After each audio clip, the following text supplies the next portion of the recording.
Hi guys, I'm Pug, Government Collector Dragon Age Origins. It's over. Are you ready, my lord? The crowds outside are getting restless. Right, yes, I'm ready. Let's go. Right. I'll take you there now. Follow me. In the month that followed their wedding, Alistair and Nora proved themselves a surprisingly effective pair. Alistair spent a great deal of time at court showing willingness to learn the art of governing from Nora and often deferring to her judgment, and no one was more surprised by this than Nora herself. The two of them made numerous outings in Denerim and the other settlements in Ferelden, and surprisingly, the reconstruction process and the greeting their subject personally, much to the commoners' enthusiastic approval. Many said the chaos of the Civil War and Landsmeet were worth it for delivering such beloved monarchs.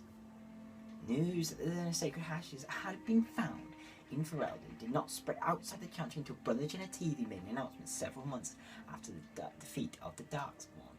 The manuscript detailing the research and his experience within Andraste's cult drew huge interest among scholars throughout Thedas.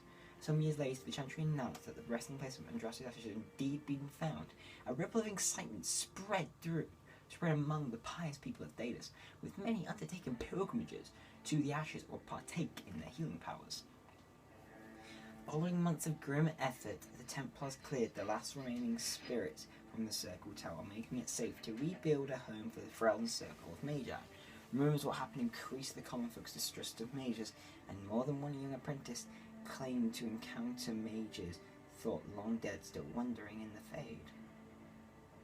Once the tower was rebuilt, Knight Commander Gregor stepped down from his post and retired to a private contemplation as a brother in the Chantry. His health failed over time, and after refusing treatment, he perished in sleep. Knight Commander Cullen was said to be more strict and less trusting of mages, even than Gregor was. He ruled the circle with fear. With the slavers shut down in the age, a lot of the city-born elves improved for a time. The new king even named the local elder to his personal court, a scandal amongst the humans by assigning new hope to the elves.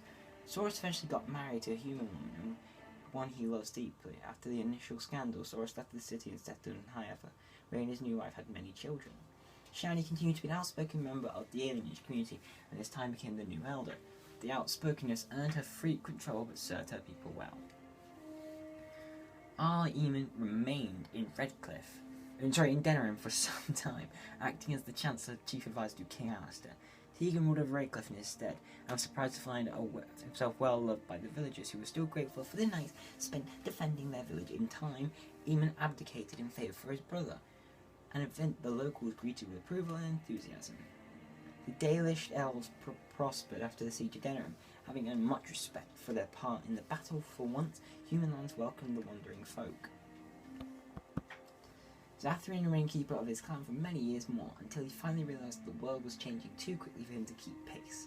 He constantly argued with the human court, increasing tensions, until one day he simply vanished. The Dalish searched for him, but it was obvious that he had left on his own violation and did not intend to return. In Orzammar, King Balin quickly proved himself a reformer. Trade with the surface lands increased, and caste restrictions were loosened. The castles were permitted to take arms against the Darkspawn in exchange for new freedoms. For the first time in generations, the line the deep road was pushed back, and few times were reclaimed. Balin's reforms quickly found him enemies within the warrior and noble caste. However, after several assassination attempts, the assembly was dissolved. The king ruled alone, some said as a tyrant, others said as a visionary determined to drag Orzammar into the modern world. Brother Burkle's new chantry in Orzammar drew a surprising number of converts among the dwarves. They quickly attracted a great deal of anger from the conservative quarters, and before long the assembly severely restricted the Andrastians' rights.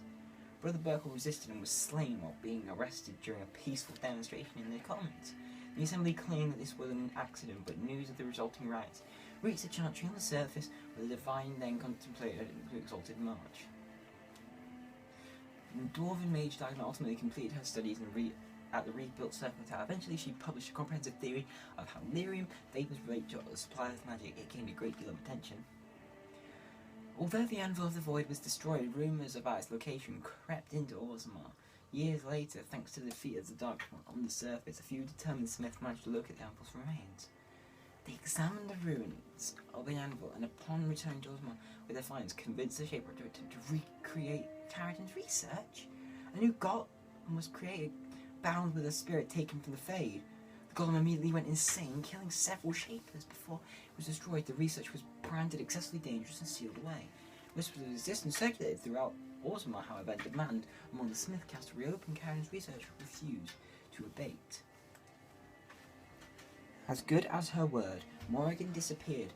Once the Archdemon was slain, someone of Morrigan's description was seen travelling alone, months later heading west to the Frostmark armies, and she may even have been with child. As for Puckagarth's companions, they went their separate ways. Liliana, however, elected to remain at the side of her love, at least for a time. As the blighted lands began to heal and the Grey Warden slowly rebuilt the Order in Aranthine, they discovered that the fight against the Darkmoon was not yet complete. Although the Horde had been routed and dissolved upon the Archdemon's death, many of the more powerful Darkspawn survived to organise roving warbands that preyed both upon the land and upon each other. These warbands spread havoc, and some even journeyed west into Orlais, and across the shining sea by deep roads. They proved incredibly difficult to wipe out. But these are tales yet to be told. This tale ended when Puckagarth sank his blade into the Archdemon's head and destroyed it forever. It was not the last Ferelden would hear of him, however.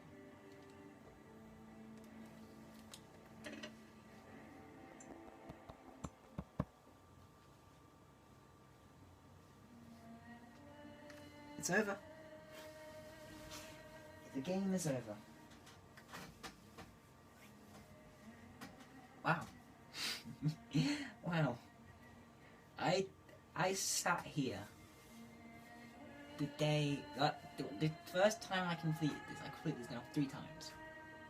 The first time I sat here I went, that was good. That was a good game. It's a really good game. Second time I was like, meh, it's kind of the same. This time though, I feel like it's all new to me again. I felt like this was a new experience, and I really loved it. It was such a good game. It was such a good game.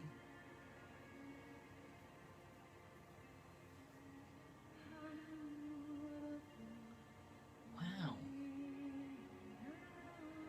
I have to sit here and go though. There was some problems I had with it, but realistically, it's still a really good game. A really good game.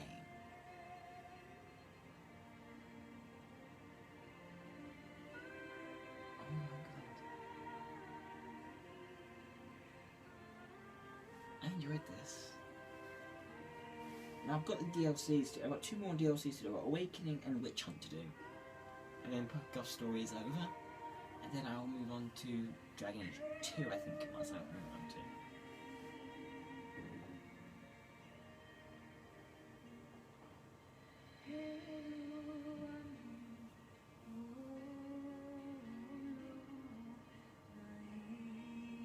That's just wow.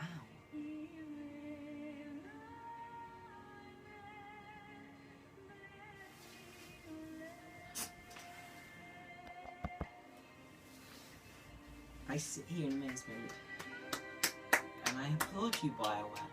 I applaud you. Really good game, really enjoyable.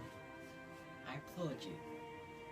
Personally, I still prefer Dragon Age 2, and we'll see if my Let's Play experience of Dragon Age 2 is more enjoyable than my Let's Play of Dragon Age Origins, but my normal Let's Play without Let's Playing it, my playthrough without Let's Playing it, Dragon Age 2 is more enjoyable. Let's see if the Let's Play version is more enjoyable.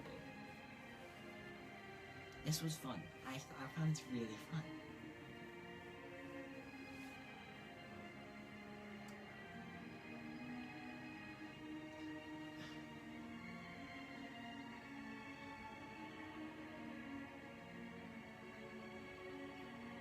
That was amazing.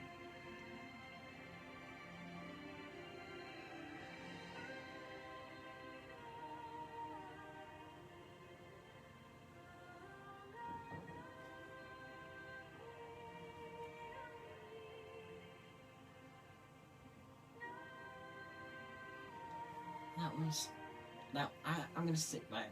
That was really fun. That was a good game. Good gameplay, good storyline, interesting characters as well, good choices, good branching paths. Difficult choices sometimes. Like, the most difficult thing, one of the most difficult things I had to do was kill Zevran. And when he turned his back on me to try and go back to the Antivan Crows, I was definitely sad.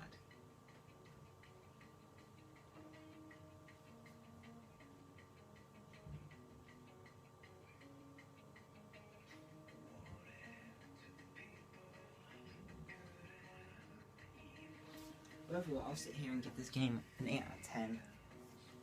And I'll cut the video off here. I hope you guys enjoyed the series, and I'll see you guys next time for Dragon Age Awakening. Bye guys. 8 out of 10. Bye guys, bye.